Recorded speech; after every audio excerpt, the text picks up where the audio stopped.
Hello, everyone. Welcome to episode 255 of Manage the Wild. I'm your host, Nick Madsen. Today, we're going to be talking about e-bikes, something I know absolutely nothing about, but something that has thoroughly entertained me.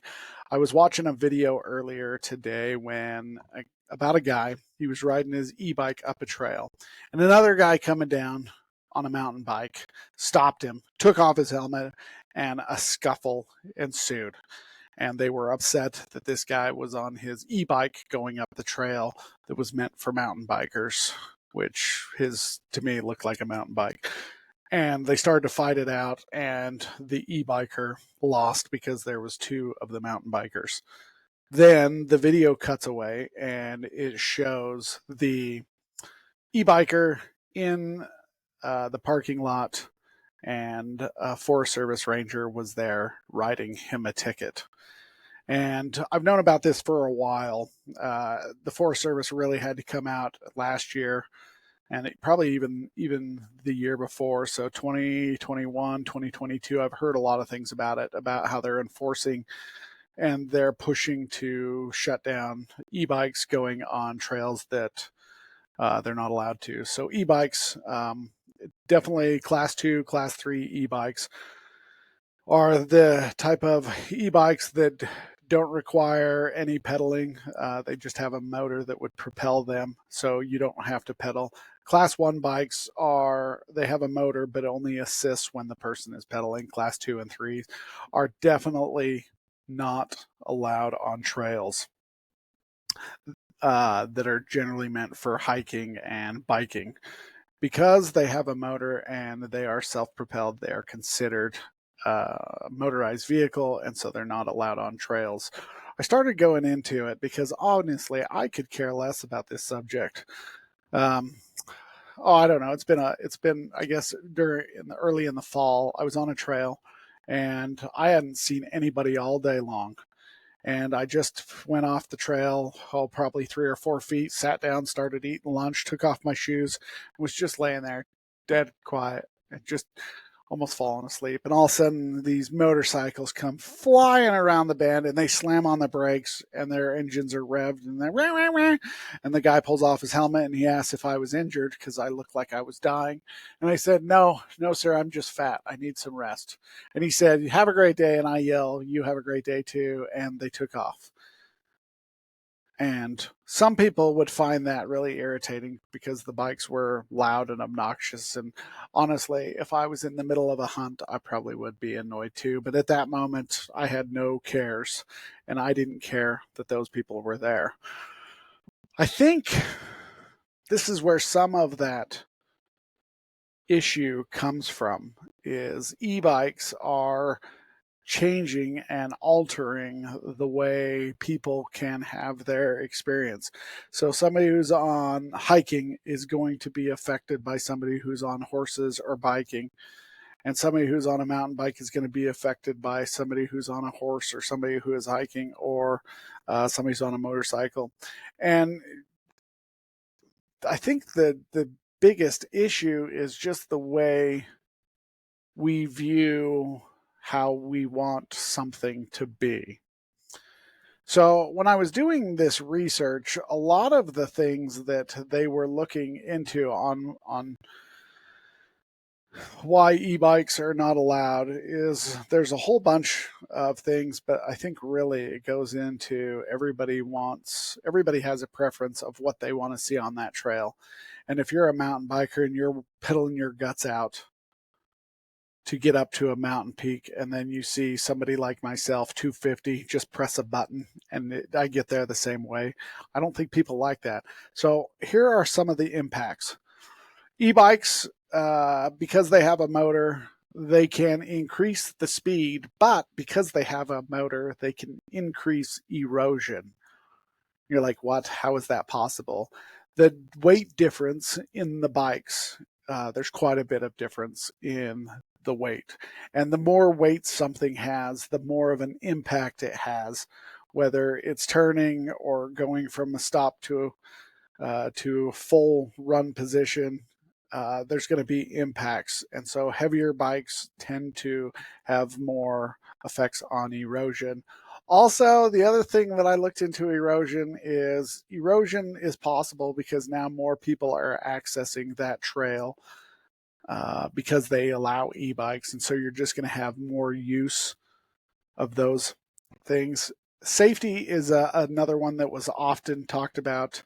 Hikers, mountain bikers, people with horses, they talked about the reason why they don't want motor vehicles on there is because of safety concerns.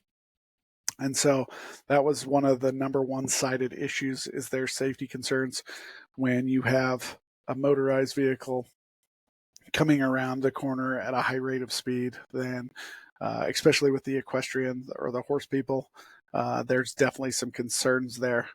To me, I don't know. I've seen mountain bikers. I've got the trail that I was on when I saw the motorcycles. I've seen mountain bikers on it going fast. I mean, the way they come around and they zip back and forth, they're just booking it. So again, I don't know. I really don't have a bone to pick with this issue. I just thought it was something that was very interesting. And I think, again, it comes down to preferences. But there is some safety issues there that people are concerned about. Trail maintenance, again, it comes down to higher speeds. These motorized vehicles, motorized bikes, e-bikes, they travel faster than some, especially going uphill. So you have higher speeds, they weigh more, there's going to be more maintenance required. And then e-bike trails, there's only so many, and there's getting to be more and more people who are buying e-bikes, and so they are accessing those trails more and more.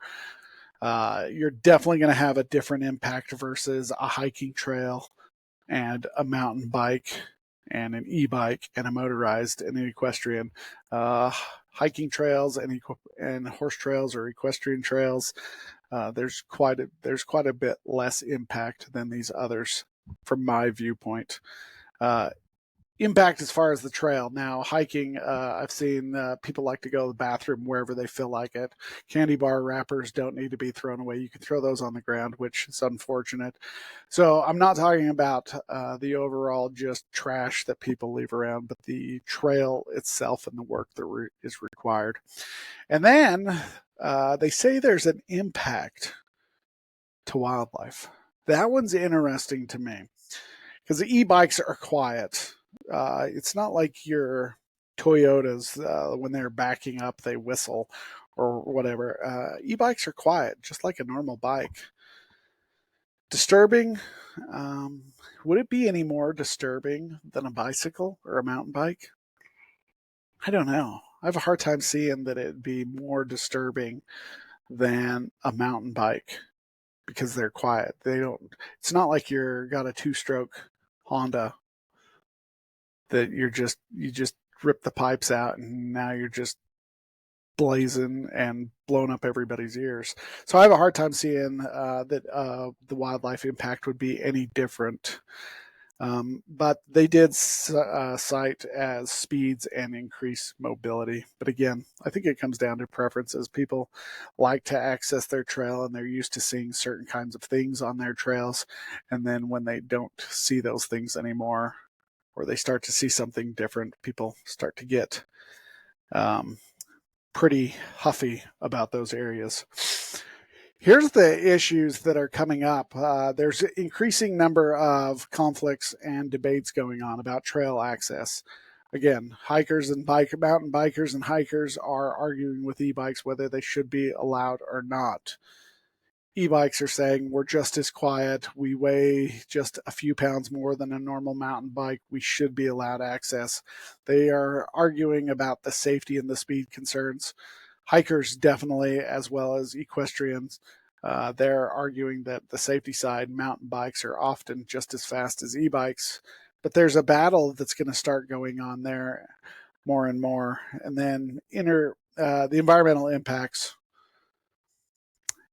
And so these are things that are going to continue to pop up as e-bikes become more and more popular. You have the baby boomer generation. They're getting older and older. They're still going to want to access some of these trails, and e-bikes may be some of the best option. There are some three-wheeled e-bikes out there that are pretty interesting. And so some of these options are going to pop up more and more as you get an older, aging population. But then it comes down to just everybody has an opportunity to access the wild the way they want it.